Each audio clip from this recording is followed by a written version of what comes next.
Good morning again. My name is Iftach Ian Amit. We're going to do the Down the Rabbit Hole talk today. Your badge can set it off. My badge is down there. We're going to talk about investigating, for lack of better terms, a criminal server. Some technical aspects about it, some social aspects about it, some economical aspects about what's behind it, even some legal stuff. I'll try to keep it fun and entertaining. I'll try to keep it technical enough so it won't doze off. And it's mostly about, having fun while doing research. So bear with me, and if it's not fun, just throw something at me. I'll crack a joke or something like that. Just a bit about me, Iftach Ian Amit. In Hebrew, it makes much more sense, so don't even try to pronounce it. Ian is fine here in the US and everywhere else outside of Israel. I'm kind of on my own right now, doing some consulting to three major companies. In the past, I used to be director of security research at Aladdin, which is a web security company. Same thing at Finjan, which is a web security company. Various security consulting gigs, stuff like that, both IT as well as R&D. And my spare time, a helping hand with the Israel Air Force during my reserve duty. So without further ado, let's dig in. First of all, how do you start? Anyway, how do you even find a criminal server to start looking into and dig up information and do some research to figure out how do these bad guys work? Well, obviously, uber skills. You got to be elite, you got to be cool, and you got to have a lot of luck. Anyone familiar with a site called Trick Cool Tips? Nothing. Come on. That's the site. It's a forum. It's a forum for, how do they say it? Tips for better programming. We just happened to stumble upon it, seriously. Scanning the web, combing the desert from Spaceballs, looking for sites with some kind of malicious content. And during some research, we stumbled across this site. Well, I wasn't familiar with it either until we just saw some malicious stuff on it, and then we started correlating the badness that was on that site with other instances of interesting badness that we've seen before. Anyone from Italy here? Okay, Feder Consumatori. Thank God there are no Italians, because I'm probably butchering this. It's the Consumer Reports for Italy. Major site, a lot of hits per day, was hit with the exact same badness that we saw on Tricochips or whatever it is. And we started correlating more and more of those sites, looking for that same badness, so to speak, for the same malicious. It was actually malicious JavaScript. So we kind of figure out, what, let's dig in. Let's see where everything points to, where everything starts. And that's where we started seeing interesting stuff. First encounter was a site called gwtsdjeni.com. Very random, doesn't look really meaningful, and we'll see why in a second. Now, the thing is, it was part of Torpig. Anyone not familiar with Torpig? Okay, Torpig is like a cool Trojan that spreads itself and reports back to domain names generated with some form of domain generation schema. Now, it looked real familiar with the Torpig schema, but it had an extra letter. Other researchers smarter than myself figured out what's the domain generation schema for Torpig, and it was like 4 letters, J-E-N-I, for that specific month or time of the year that we found this, but this one had an extra D. So then bells started ringing, light bulbs starting appearing above people's heads. We're like, all right, so this is a modified Torpig or a new gang running this scheme, and that's where things got really, at least got us really interested. So we took a closer look, all right? Now, this is where the fun part starts. Working for a legitimate company in most Western countries don't really let you, turn your ass vigilante and start attacking those servers to figure out what's running there and who's behind it. Especially not if you work for a public company that's listed on NASDAQ and stuff like that. So the only thing you can do is kind of passively scan, look for stuff that's public, not really like stick your finger too hard, and figure out what's up there. So with a very basic scan of predictable names of files and directories that we try to look at on the server, we found a file called en.php.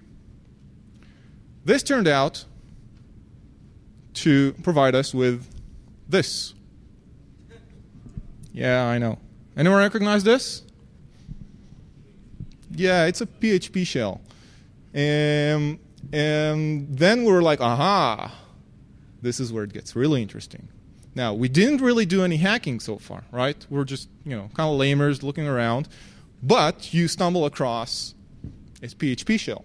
And if you're familiar with this, this is part of the R57 shell suite. This is just the command interface.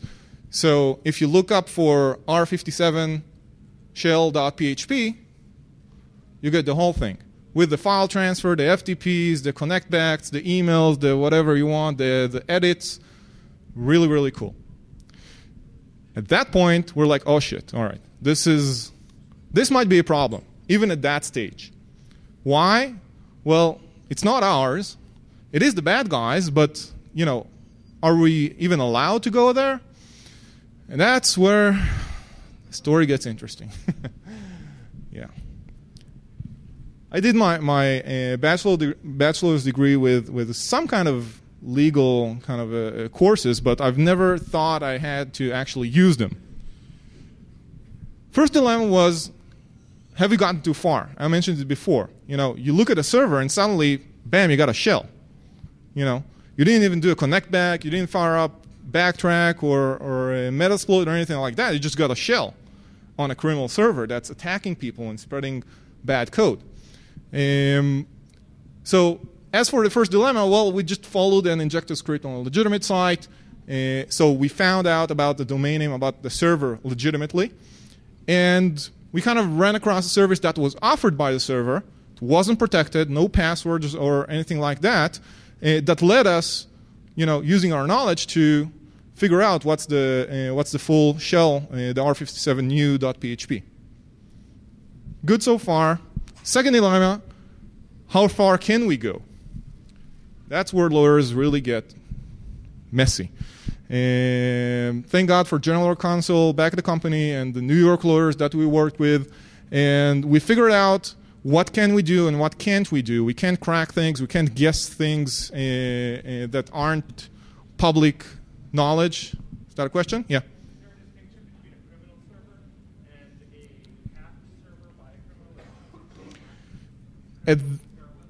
Well, if it's a hacked server, what you're probably going to do is talk to or contact the legitimate owner of that server.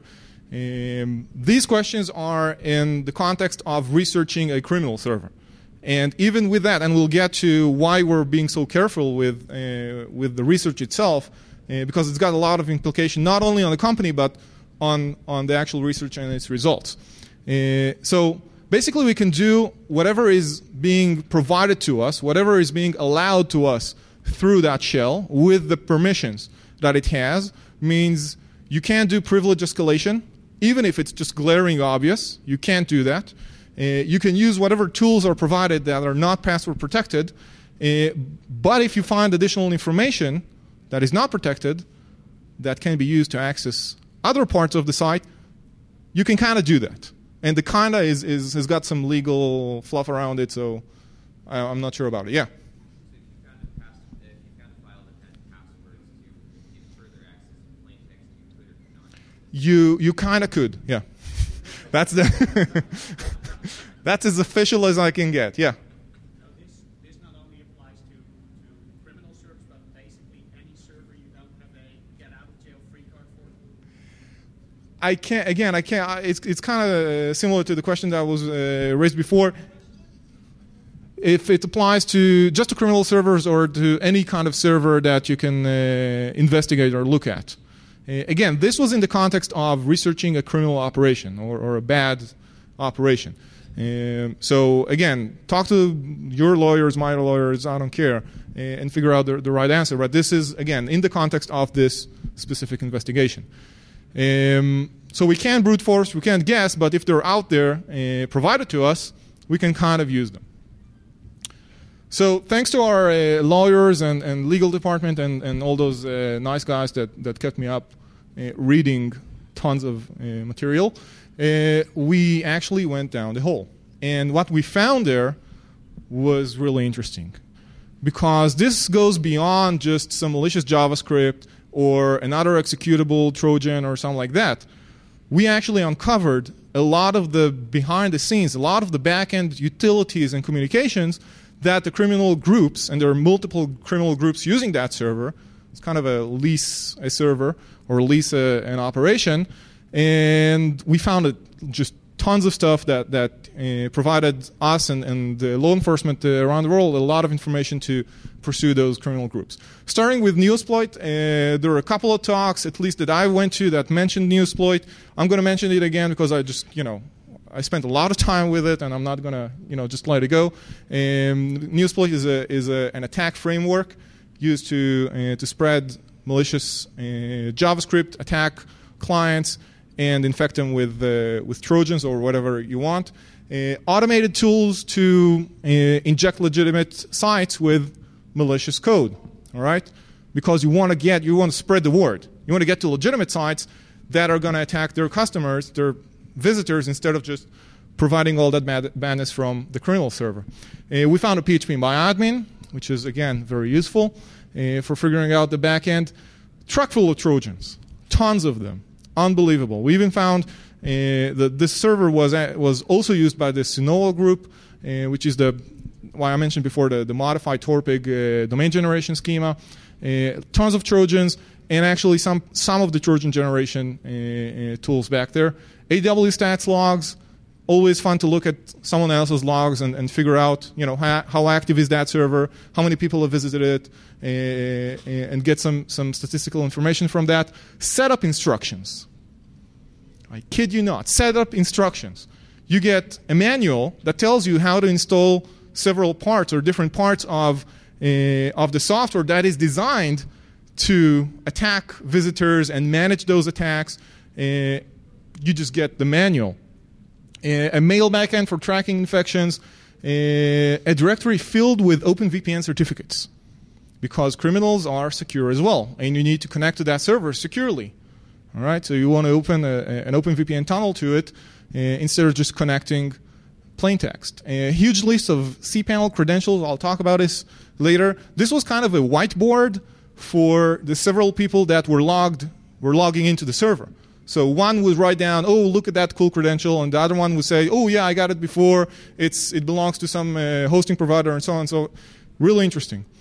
Some more utilities and exploits, and a funny 15 most wanted kind of rip-off page hosted on that site. Again, I'll show it later. Start with the tool. I mentioned that at the beginning. One of the interesting tools that we found was called FTP iframer. Basically, it's a PHP script which you feed with a lot of FTP credentials that were stolen using the Trojans that were sitting on people's computers that got infected by, and so on and so forth. And you just feed it with username, password, domain, username, password, domain. And all it does is it automatically goes and tries to access that FTP server, tries to log in, verifies that the credentials are correct. Once they are, it looks at what is accessible on that server. If it's web content, great. Look for JavaScript, HTML, PHP, whatever files, and inject an iframe onto them that points to the malicious JavaScript. If it's not, look for other interesting stuff, all right, and set it aside.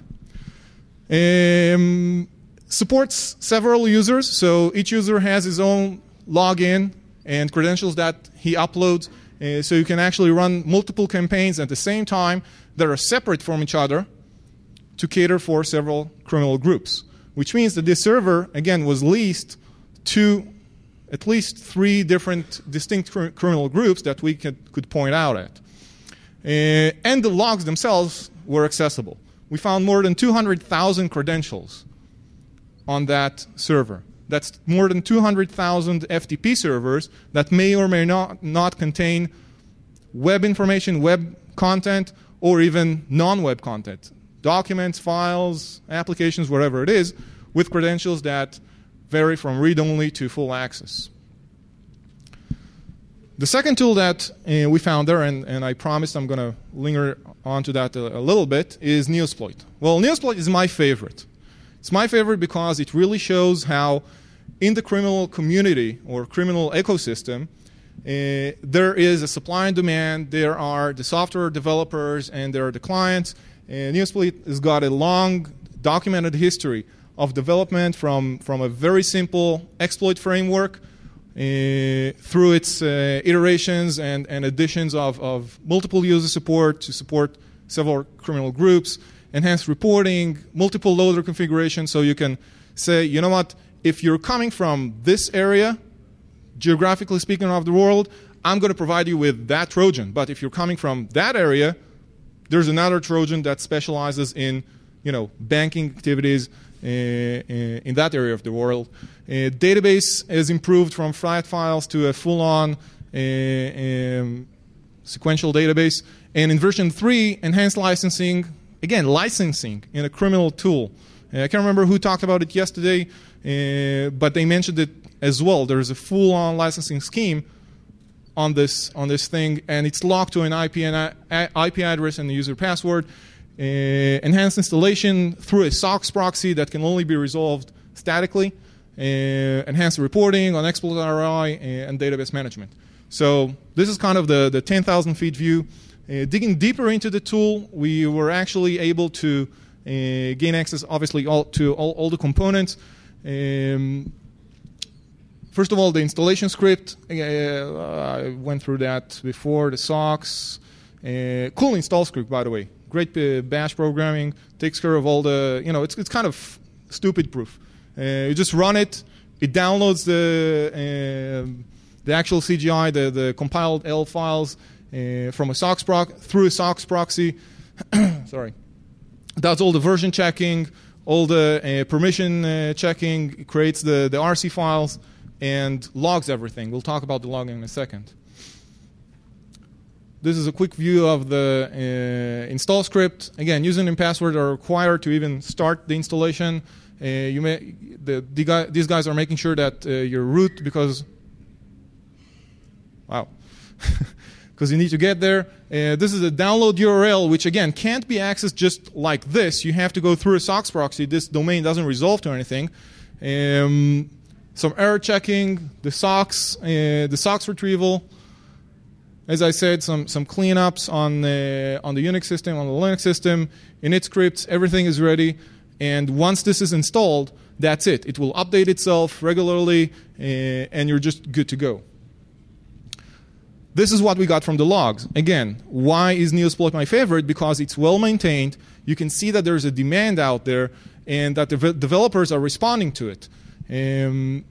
We basically, what we did is we logged all the major and minor updates. Basically, every time there was a new version or a patch or an update to Neosploit in a specific day, we logged the number of times that an update was applied. And this is number of times per day. Okay, so you can see that it was pretty active during the time where we investigated it.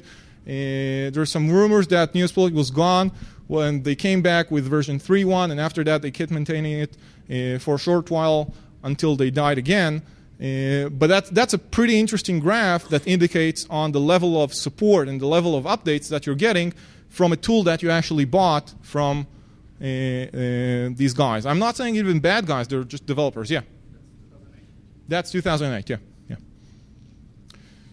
The rest is not that much fun. I mean, it is if you're like in the zone and doing reverse engineering and stuff like that.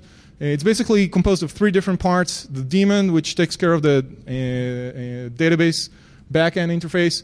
Index CGI is the exploitation front end. This is what the customers or the users see, where all the logic in terms of what kind of operating system you run, what kind of browser you run, where are you coming from geographically, and all those decisions that decide what kind of exploit am I going to send you and what kind of Trojan is going to be sent, and the admin CGI, which is the admin interface, where users can manage all the infections that and report on all the infections that they ran through.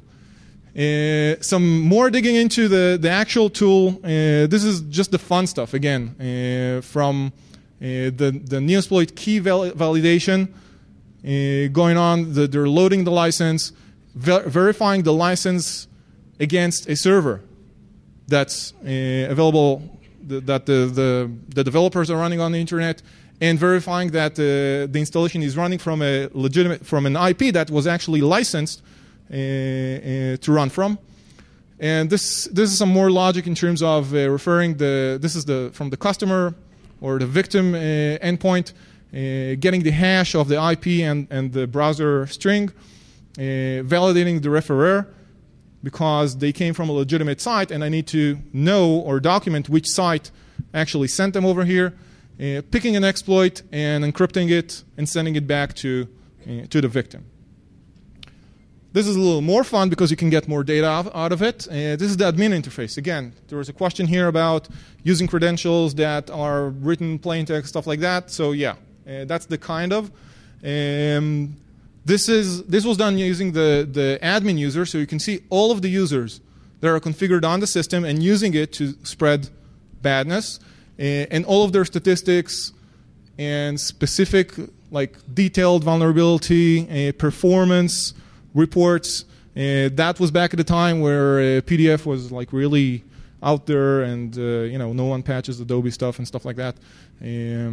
So you can see the statistics, the success statistics of different exploits through this interface. If I'm a user of the system, I can actually say, oh, wait, but that SB ActiveX is no longer like really killing people. How about you update it? Hence the frequent updates that came on later, and detailed statistics in terms of per exploit, operating system, version, language, and so on and so forth. Off from Neosploit. Any questions so far, by the way? No, we're good. All right, another script that we found that was, again, really useful and interesting. I mentioned before the domain generation schema. All right, a lot of people were working on kind of reverse engineering the logic of how those malicious domains keep changing. Well, that was nice, but what we did is we looked at the source code for the domain generation. I mean, it was just there on the server. What actually happened was that the Sinol group took the Torpig domain generation script and modified it and adapted it to their needs. So it was great for just keeping track of that server because it just kept moving in terms of its domain and actual physical location. These are also available. Should be available, I think, on the DEFCON site. If not, I'll upload them later on. Another script that's pretty interesting for understanding how do the bad guys work, proxy judge. That's just a little nugget kind of a script. It's a CGI to test whether the victim is behind a proxy or not. Sometimes, not always. This logic was only applied to part of the attacks. This was applied so that the attack wouldn't get twice to a location that was known to run a proxy, okay, for some reason or not. Other goodies, I mentioned, this is like the killer one, the how-to in Word. It's just a Word file sitting on the server with instructions on how to install a specific package. So you run install PHP, make sure that the directory is writable, accessible from the web, blah, blah, blah. Packer verifies the integrity, change setting, check results, additional description, logging, interpreting logs, and more fun stuff. Downside, it's all in Russian. I don't know why, but yeah, always keep a Russian-speaking person in your research group, otherwise you're like really screwed. Last script I think I'm going to talk about is, or finding from the server, is the cPanel goodies. I mentioned it before. Again, this is kind of the whiteboard for the criminals to use for exchanging ideas, information, stuff like that. Hundreds of domains. And cPanel, you know what cPanel is. I'm not going to explain it to you. Just, access. Inline comments in Russian on some of the sections. This is like a really, really rough translation. So, but it's still funny. Like, clearly has not been able to look after. That was on a credential that they kept like infecting, and the guy kept changing it, but for some reason they kept getting that password back. So probably the guy that was changing the password was infected, and it just kept feeding back to the criminals. Previously worked as something in Russian, clearly no longer works for entries that are dead and shouldn't be worked on anymore. Need to pop in and remove the soap base. There's probably like a legitimate word in Russian that Google translates to soap base that relates to, I don't know, maybe an installation or iframe, I don't know what. Too many sites, and it's not small. And my favorite is master admin cPanel. That was found right next to a credential that related to a hosting site address, like the whole hosting provider. A lot of fun. Again, obviously everyone that was on that list was notified, and I don't know if they took care of it or not, but at least we tried. Some humor. Remember the top wanted, 15 most wanted thing? Well, this was kind of we couldn't figure out if it was a joke or a teaser to law enforcement or whatever, but it was just there. And this is how it looked like.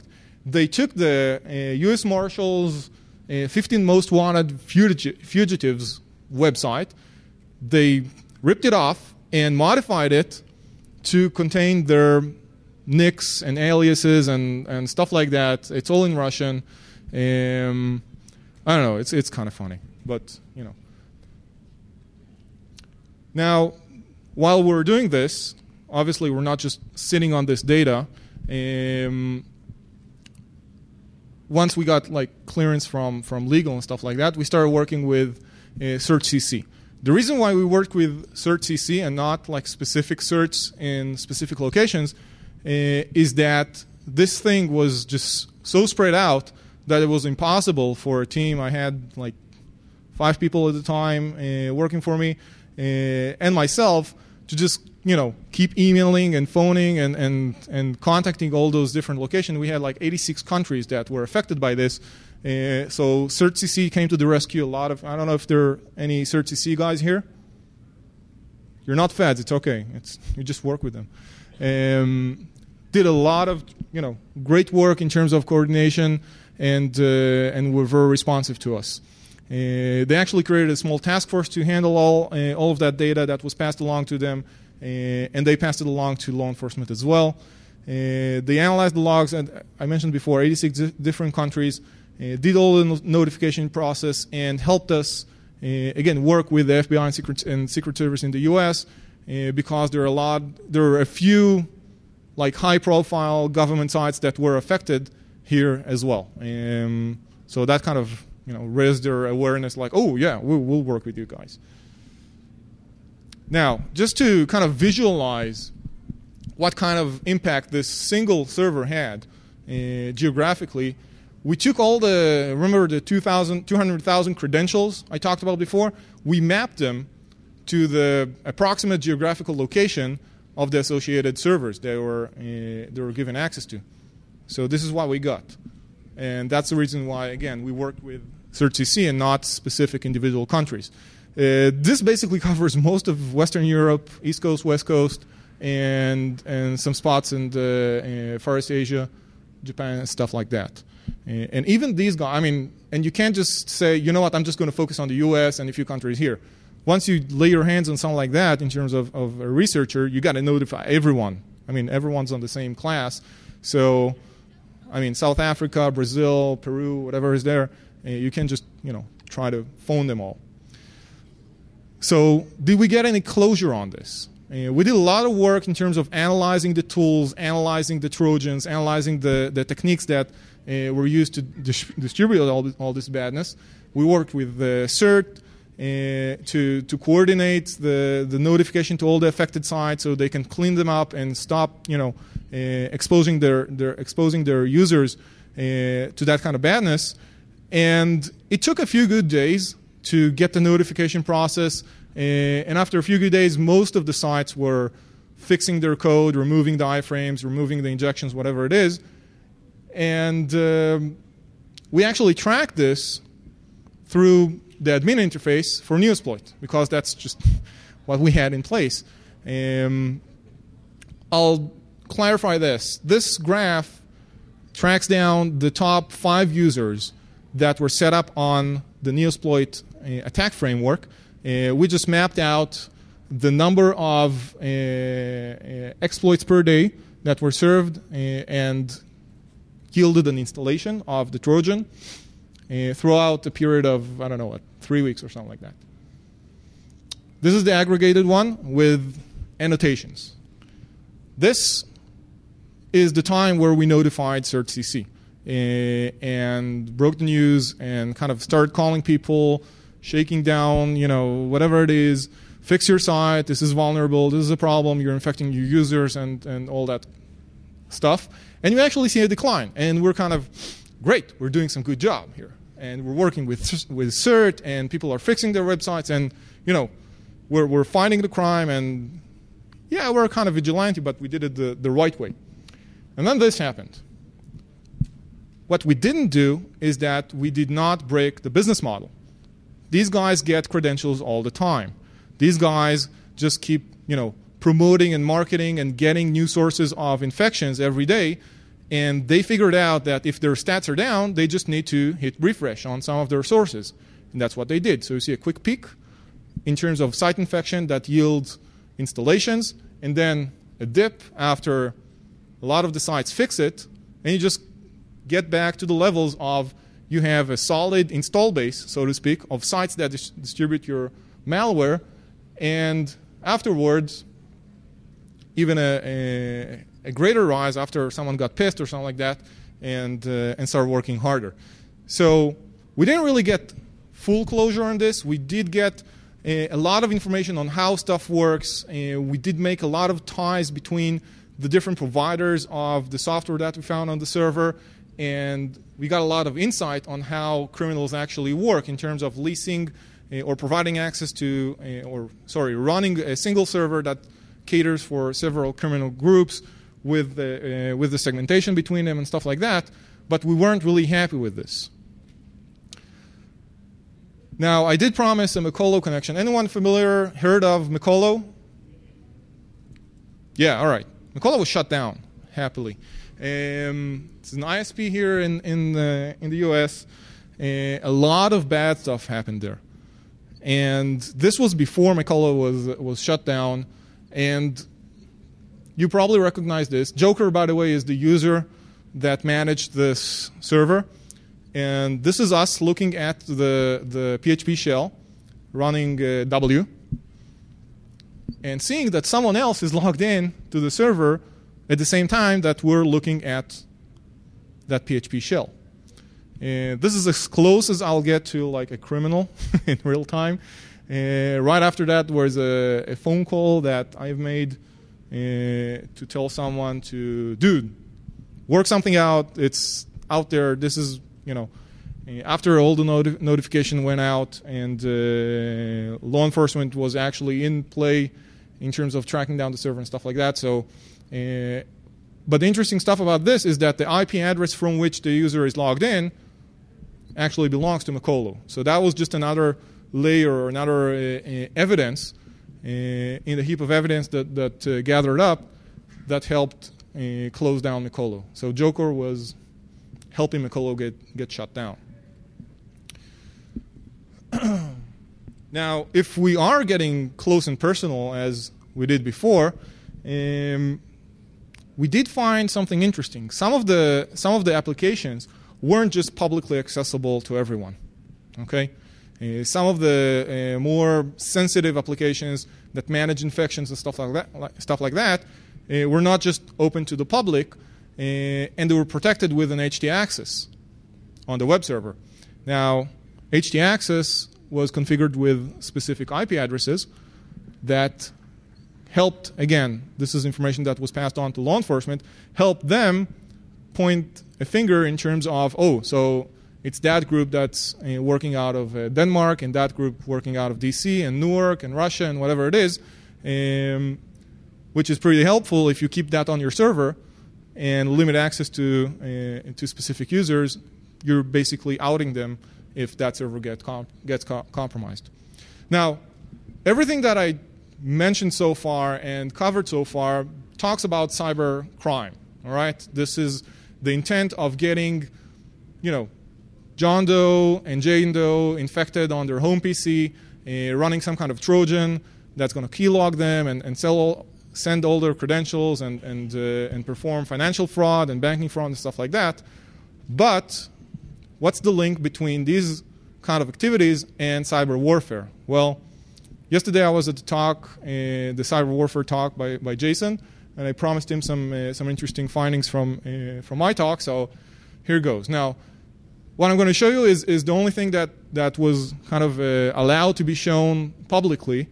This was found on the server itself. Remember when I said that the FTP processing tool was going through credentials, validating them, looking for web content, looking for other content? Well, this is other content. Other content is PDFs, Word documents, Excel files, executables, whatever. One of the sites that were infected or breached, FTP credentials were breached, was actually a site that belonged to some company that manufactures interesting stuff. And this is what we found on the server in a directory associated with the content that was downloaded from that FTP site. Now, if you don't see that really clearly, this is like a map. There are a few items here. There are descriptions over there on the selected items that you're looking at. And if you don't see it really clear, I've kind of magnified a few. This marker, which is placed here, is an F16D with a position in 12 digits long lat. This is it. If you're familiar with this little triangle, then shut up. And some log data, report data, 864. Anyone knows what's 864? Apache, F16s. They're doing something here. All right. Now this is just a screenshot.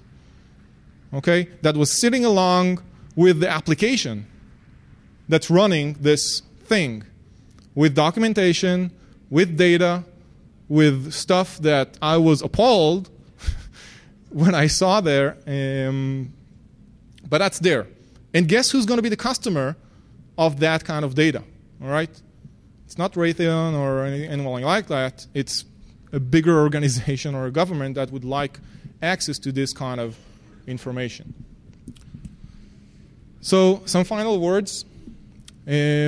What should we should be looking at in terms of advancement in Trojan technology? We all know the classic Trojans that communicate over HTTP, send their data, perform a man-in-the-browser attack, lurk around, look for interesting stuff, and send it over. Well, mostly communication, because most of those activities can be monitored and signatured, so to speak, to be identified later on and alerted upon.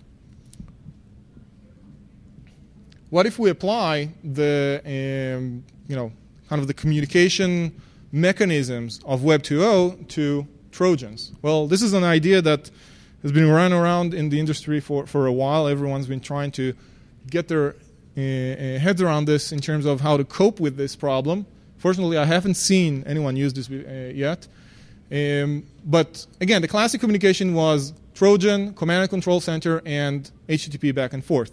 And the most sophisticated method of evasion was moving that command control center around so it will be hard to catch. Now, what if I send the commands from my command control center through legitimate channels, blogs? All right? I can't block access to legitimate blogs like Blogger and WordPad and stuff like that. And I can even split the command to different parts so they would be reconstructed using web applications. Google Gear, Yahoo Pipes, Google Mashups, Microsoft Spaces, whatever it is, they all provide you a very easy API, a very easy programming environment to process this kind of data, RSS web data, modify it, adapt it, and basically send back or provide a converted or a programming, combined view of the three different parts of the command to one actual command. Now, again, this is a legitimate site hosted at Yahoo, Google, Microsoft, whatever, and the Trojan communicates with that, not with the command control center. Same goes for reporting back to the command control center. Just post it onto a blog. You can even encrypt it. By the way, if you want any homework, try to look for blogs that make absolutely no sense. Not like language-wise, but just gibberish. All right? Guess what? This is a covert channel used by whoever to communicate between two parties over the legitimate parts of the internet and just post it there. It's got the most uptime ever. So it's just easy. Final words. One thing we did think about in terms of tracking and taking this a step further, but we didn't really have the time or the patience to do, mostly legal, is what if we can plant a bug? All right, this server will keep moving around. It started, when we started looking at it, it was hosted in Argentina, and then it moved on to Florida. It stayed there for a while, moved over to DC. It's really easy and really cheap to move this kind of server around. Now, what if we had the equivalent of LoJack for eCrime? We could plant something on the server, like a web bug or whatever it is, and just Google it or look for it and figure out where is it hosted next if we lose track of the server. We actually thought about it, but as I mentioned before, had a little problem with legal because access has to be granted, and we didn't get right access to the server. And the second problem was working, as security researchers that work for the lighter side of things, is keeping chain of evidence. If you tamper with the data, if you make any changes or modifications, you basically break the chain of evidence, and it can be used by law enforcement to prosecute and can't be used as evidence to look at these groups. So that was kind of the last part of us thinking about tracking these guys. That's it for me for today. We're right on time, I think. If you have any questions, I'm going to be at room 103, Q&A room right outside. Thank you very much.